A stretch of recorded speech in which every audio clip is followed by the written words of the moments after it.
Birds lovers colony YouTube channel पर आप सभी का बहुत बहुत स्वागत है। आशा करता हूँ आप और आपका बर्ड्स सही सलामत है। दोस्तों, जैसे कि मैंने अपने लास्ट वीडियो में बताया था कि मेरा जो नेक्स्ट वीडियो आएगा वो नया पेयर बनाने के ऊपर ही आएगा, कि जिसका मैं अभी नया पेयर बना रहा हूँ नेक्स्ट ब्रीडिंग के लिए। तो यहाँ पर आप देख सकते हो मैं कैसे पेयरिंग करता हूँ, वही पूरा का पूरा डिटेल्स इस वीडियो में मैं आप सभी को शेयर करूँगा। तो दोस्तों चलिए वीडियो को शुरू करते हैं। दोस्तों यहाँ पर आप देख सकते हो ये मेरा एक केज है जिसमें पहले मैंने बंगाली फिंचेस का जो चिक्स था वो मैंने रखा था। ये वाला केज है, ये एक केज का साइज़ है, चारों तरफ से 1.5 फीट बाई 1.5 फीट है। हालांकि ये 2 फीट बाई 1.5 फीट होता तो और भी अच्छा होता, लेकिन लॉकडाउन की वजह से मुझे केज बनाने के लिए प्रॉपर मटेरियल्स नहीं मिला, तो इसलिए मेरा इतना ही था। तो मेरा इतना ही केज में मैंने उस सबको रखा है। थोड़ा सा बड़ा है इसलिए उनको कंफर्टेबल हो जाता है ये सब बर्ड्स। तो दोस्तों यहाँ पर आप देख सकते हो ये जो मेरा ऊपर में ये अपर केज है, इसमें मैंने कुछ मेल बर्ड्स रखा है और इसके ठीक नीचे यहाँ पर मेरा फीमेल बर्ड्स रखा हुआ है। जितना सारा मेरा फीमेल बर्ड्स है सभी यहाँ पर रखा हुआ है। ठीक है, अभी आपको अगर नहीं पता कि मेल फीमेल कैसे कंफर्म करना है, कौन सा फिंचेस में कौन सा मेल है कौन सा फीमेल है, तो आप मैं लिंक में डिस्क्रिप्शन में मैं उस वीडियो का लिंक दे दूँगा, मेरे चैनल पर अपलोड किया हुआ है, आप देख सकते हो। फिर भी मैं इस वीडियो में थोड़ा सा बता देता हूँ। जिस बर्ड का देखना, ये मेल जो बर्ड है, मेल बर्ड का जो चोंच है इसका कलर बहुत डीप रेड होता है और आँखों के नीचे एक आपको ब्राउनिश कलर का कुछ दाग देखने को मिलेगा और छाती पे इसका जो छाती है इसे ब्लैक कलर देखने को मिलेगा। आप वाइट को थोड़ा सा इग्नोर करके देखिए, वाइट जो चीज़ है उसको थोड़ा इग्नोर करके देखिए, इसका अलग चीज़ है। और एक और चीज़ आएगा, जो इसका जो पंख है इसके नीचे आपको थोड़ा सा छोटा छोटा डॉटेड देखने को मिलेगा, ये मेल होता है। ठीक है, और अगर फीमेल का बात करें तो फीमेल यहाँ पर फीमेल के आँखों के नीचे कोई भी ब्राउन कलर का जो होता है वो आपको देखने को नहीं मिलेगा। ठीक है, और इसका फेदर के नीचे भी वो डॉटेड नहीं रहता और इसका चोंच का कलर थोड़ा सा हल्का लाल होता है। मतलब इसको लाल तो नहीं कह सकते, ये थोड़ा सा ऑरेंज टाइप का कलर होता है। ये आप यहाँ पर देख के पहचान सकते हो, ये थोड़ा सा ऑरेंज टाइप का कलर है और ये डीप रेड है। ठीक है, और वाइट फिंचेस में ज़्यादा से ज़्यादा चोंच का कलर देख के ही पता लगाना पड़ता है कौन सा मेल है कौन सा फीमेल है। और एक और चीज़ है, वाइट फिंचेस का मेल फीमेल कंफर्मेशन आपको 2.5 महीने के बाद ही मिलेगा। इससे पहले आप कंफर्म नहीं कर पाओगे कौन सा मेल है और कौन सा फीमेल है। जो प्योर वाइट होता है उसका आप कंफर्म नहीं कर पाओगे। ठीक है दोस्तों, लेकिन ये जेब्रा फिंचेस का बहुत जल्दी कंफर्म हो जाता है। विदिन 1 मंथ, एक महीने के बाद ही आप कंफर्म कर सकते हो कौन सा मेल है और कौन सा फीमेल है। तो ये क्या मेल फीमेल का बात। अभी आप ध्यान से नोटिस करो, यहाँ पर मेरा यहाँ पर करीब 11 जेब्रा फिंचेस का मेल रखा हुआ है और यहाँ पर मेरा 12 है। ये फीमेल जो है 12 रख लिया है। एक बर्ड मेरा किसी दोस्त के लिए रखा है मैंने, वो लेके जाएगा। वो बोला था मुझे एक एडल्ट उसको चाहिए, एडल्ट फीमेल चाहिए, तो मैंने इसको यहाँ पर रख दिया। ये सब बर्ड्स का उम्र अभी हो चुका है 3 महीना हो चुका है और सभी का ये जो ऊपर मेल रखा हुआ है और नीचे जो फीमेल रखा हुआ है सभी मेरा एक ही क्लच का बच्चा है। और ये सब मैंने इसीलिए रखा है कि एज ग्रुप अगर सही होता है तो ब्रीडिंग अच्छा हो जाएगा। एज ग्रुप का कुछ गड़बड़ होता है, मान लीजिए मेल बड़ा है फीमेल से या ज़्यादा बड़ा, मतलब अगर आप 10 दिन 15 दिन या फिर 20 दिन तक बड़ा हो जाएगा, 1 महीना तक बड़ा हो जाएगा तो सही है। लेकिन अगर 2 महीना मेल बड़ा है और एक फीमेल छोटा है तो फिर गड़बड़ हो जाएगा, फिर पेयरिंग के लिए थोड़ा दिक्कत होता है। लेकिन बाद में सब ठीक हो जाता है। फिर भी सेम एज ग्रुप का ही बर्ड को पेयरिंग करना सबसे बेस्ट रहता है। ठीक है दोस्तों, अभी आपको सवाल ये आएगा कि मैंने ये फीमेल को अलग करके क्यों रखा है और मेल को अलग करके क्यों रखा है। ठीक है, तो इसका रीज़न यही है, जब मैं फीमेल और मेल को अगर मैं एक साथ रखूँगा ना तो क्या होता है, वो अपने आप पेयरिंग बना लेता है, ठीक है। फिर आपको दिक्कत होगा कि कौन सा मेल कौन सा फीमेल के साथ पेयरिंग किया है। जब आप उसको सेपरेट करोगे तो वो आपको दिक्कतें होगा, इसीलिए मैंने अलग करके रखे ताकि ये अपना पेयरिंग नहीं बना पाए। और जब मैं इनको पेयरिंग के लिए लगाऊंगा तो ये जल्दी 10-15-20 दिन के अंदर अपने जो भी मैं बर्ड दूँगा 90% केसेस में उनके साथ ये पेयर बना लेता है और अंडा ले करता है, ठीक है। और इसका पेयरिंग के लिए मैं वेट कर रहा हूँ। ये 3 महीना हो चुका है। अब मैं अपने हर एक वीडियो में बताता हूँ कि जब आप पेयरिंग करोगे, हालांकि ये 3 महीने में एडल्ट हो जाता है, लेकिन मैं 3.5 महीने से ऊपर जब इसका एज होता है तभी मैं जाकर इसको पेयरिंग करता हूँ।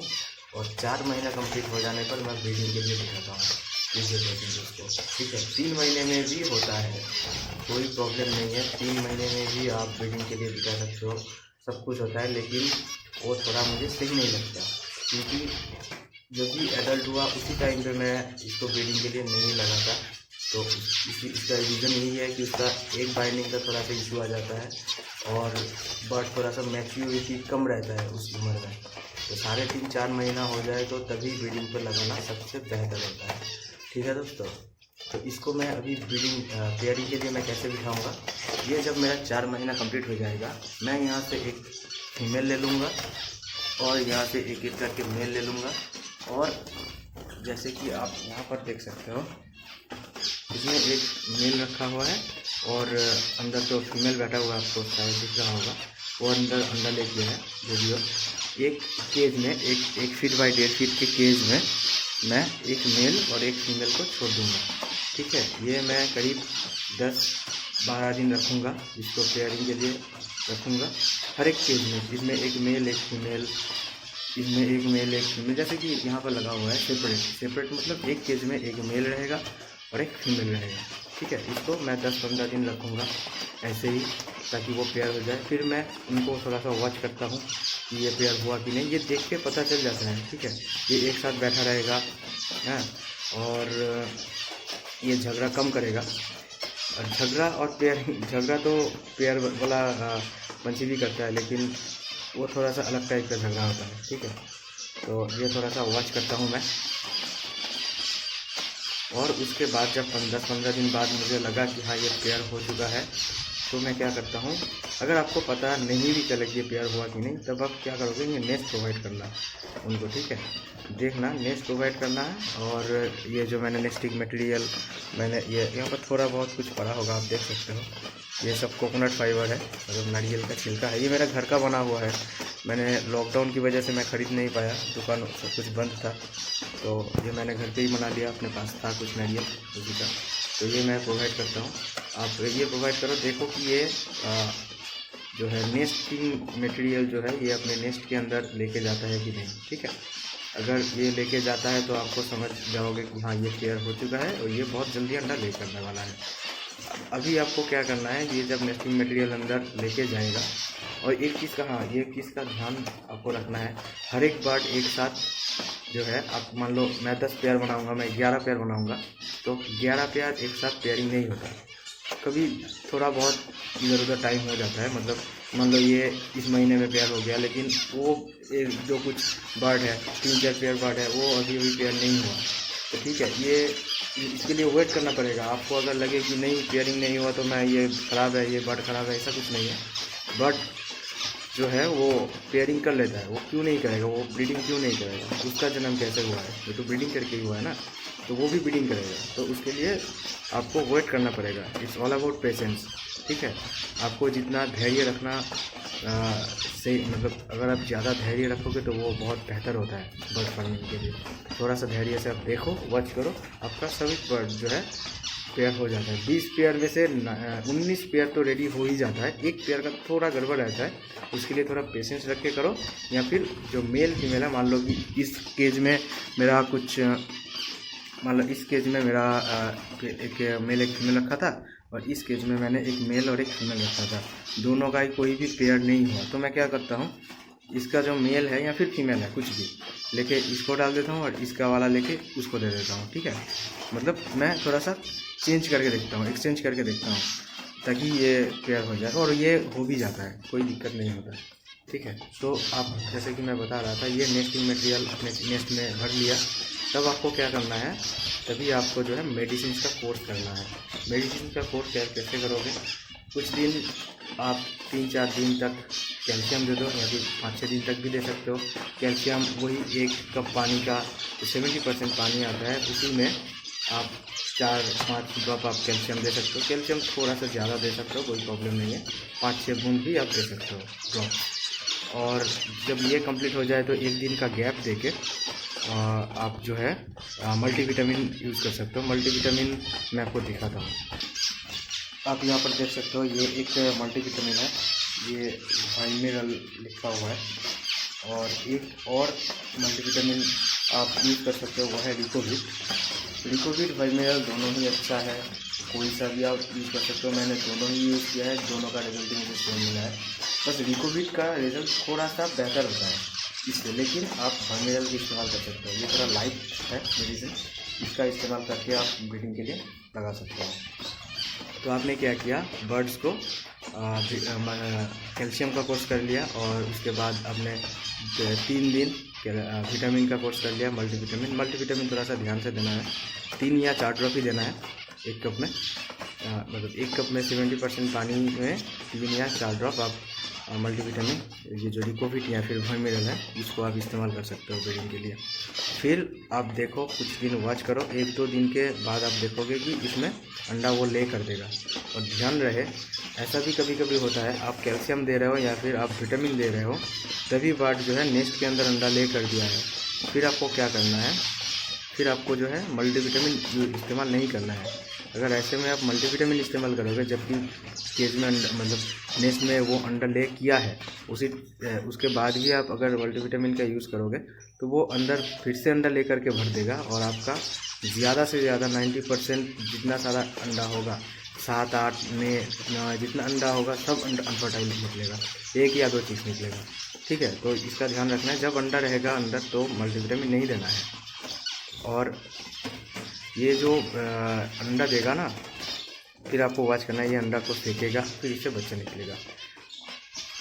आपको परेशान होने का ज़रूरत नहीं है, क्योंकि ये जब नया पेयर आप लगाते हो ना, तो पहली पेयर में, पहली क्लच में ज़्यादा बच्चा नहीं आता, ज़्यादा से ज़्यादा आपको 3-4 चिक्स ही देखने को मिलेगा।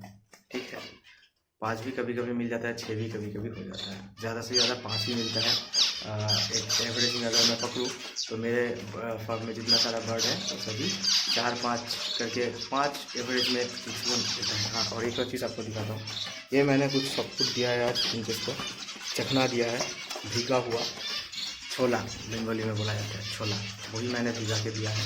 कल शाम को मैंने भिगो दिया था, और आज सुबह मैंने दे दिया। ये इनको भी दिया और इनको भी दिया। ठीक है, तो आप ऐसे करके आप पेयरिंग कर सकते हो। ठीक है दोस्तों, और सॉफ्ट फूड का इस्तेमाल करो, कि इसी वजह से क्या होता है, बच्चे का क्वालिटी अच्छा रहता है। जब ब्रीडिंग के लिए दोगे ना, तो सॉफ्ट फूड का इस्तेमाल किया करो, तो बच्चे का क्वालिटी अच्छा निकलेगा। ठीक है दोस्तों, और कुछ एक और टिप्स मैं दे देता हूँ, अगर आपको कुछ थोड़ा सा हेल्प हो सकता है। ये कोई बोलता है कि मेरा फिंचे सॉफ्ट फूड नहीं खाता, फिंचे सॉफ्ट फूड खाएगा ही नहीं, क्यों खाएगा? आपने उसको जब चिक्स रहता है उसी टाइम से आपको देना चाहिए ना सॉफ्ट फूड, उसका आदत लगाना चाहिए, फिर ही वो खाएगा, वरना वो नहीं खाएगा। जब ये जो मेरा एडल्ट हो चुका है बट, लेकिन जब ये इस एज में रहता है, आप यहाँ पर देखो, ये जितना सारा ये सब चिक्स है, ये करीब 1 महीने का सबका एज है। तो सबको अगर आप सॉफ्ट फूड जब छोटा रहेगा तब से दोगे, तभी वो सॉफ्ट फूड खाएगा, वरना वो सॉफ्ट फूड नहीं खाएगा। ठीक है दोस्तों, तो ऐसे करके आप पेयरिंग करो, आपका सक्सेस ज़रूर मिलेगा। मैं ऐसे ही करता हूँ, मेरा तो टेक्निक यही है। मैं और ज़्यादा से ज़्यादा ब्रीडर भी ऐसा ही करते हैं, मेल फीमेल को अलग करके करते हैं। ठीक है, और एक और चीज़ आपने नोटिस किया होगा, मेरा जो ये केज है, इसके अपर में बंगाली फिंचेस रखा हुआ था, वो अभी किधर है? वो सभी चिक्स था, वो यहाँ पर रखा हुआ है। वो थोड़ा बड़ा हो चुका है, इसलिए मैंने उनको जो है वुडन केज प्रोवाइड किया है। ये लकड़ी का केज है, मुझे ये थोड़ा सा सही लगता है। ये जो केज है, जो मैंने यहाँ पर सीमेंट का जो पेपर होता है उसको मैं अच्छी तरीके से वॉश करके लगाता हूँ। इससे थोड़ा सा बेहतर मुझे ये लगता है, थोड़ा सा नहीं बहुत बेहतर रहता है ये वुडन केज, ठीक है। और इनके लिए थोड़ा सा बड़ा केज सही रहेगा। ये 3 feet by 1.5 feet by 1.5 feet का केज है, इसमें सभी बेंगोली का इसमें रखा हुआ है, ठीक है दोस्तों। तो इसका भी मैं पेयरिंग का वीडियो मैं डाल दूँगा जब ये एडल्ट हो जाएगा। ये एडल्ट होने में अभी बहुत टाइम है, ये करीब मैं सितंबर अक्टूबर में मैं इसको पेयरिंग के लिए लगाऊंगा, क्योंकि ये 7-8 महीने में ही इसको ब्रीडिंग के लिए लगाना सही रहता है, ठीक है। और यहाँ पर भी आप देख सकते हो मैंने इसको भी भीगा हुआ जो कितना है वो थोड़ा सा ग्राइंड करके मैंने इधर दे दिया है। और बड़ा सा पॉट में मैंने पानी दिया ताकि ये नहा पाए। थोड़ा फोकस कर देता हूँ, ये आप देख सकते हैं ये सीड किया हुआ है, छोटा कंगी लगा, ठीक है दोस्तों। तो दोस्तों वीडियो का टॉपिक यही था आज का पूरा वीडियो। वीडियो को देखने के लिए आपको बहुत बहुत शुक्रिया। अगर आपको कुछ भी अगर हेल्प हुआ है इस वीडियो से तो चैनल को ज़रूर सब्सक्राइब करें, वीडियो को लाइक करें और अपने दोस्तों के साथ शेयर भी करें। तो दोस्तों मिलते हैं नेक्स्ट वीडियो में, तब तक के लिए बाय।